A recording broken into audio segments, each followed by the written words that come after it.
Hey guys, അപ്പോൾ നമുക്കിന്ന് community programme ഉള്ളതുകൊണ്ട് തന്നെ നമ്മളിന്ന് കമ്മ്യൂണിറ്റി യൂണിഫോത്തിലാണ് കോളേജിലോട്ട് പോകുന്നത്. അങ്ങനെ കോളേജിലൊക്കെ എത്തിയിട്ടുണ്ടായിരുന്നേ. കോളേജിൽ എത്തിക്കഴിഞ്ഞപ്പം എല്ലാവരും കമ്മ്യൂണിറ്റി യൂണിഫോം തന്നുകൊണ്ട് തന്നെ നല്ല ഭംഗിയുണ്ടായിരുന്നു.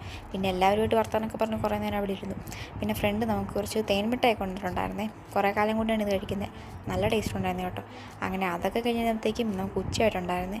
പിന്നെ പോയി ലഞ്ചൊക്കെ കഴിച്ചിട്ട് തിരിച്ച് വന്നിട്ടുണ്ടായിരുന്നേ. അപ്പോഴത്തേക്കും പിന്നെ വൈകിട്ടായി.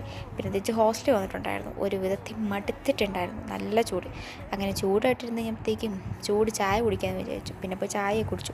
അങ്ങനെ ചായ കുടിച്ചിരുന്നപ്പോഴത്തേക്കും ഗൈസ് വീണ്ടും മഴ വന്നിട്ടുണ്ടായിരുന്നേ.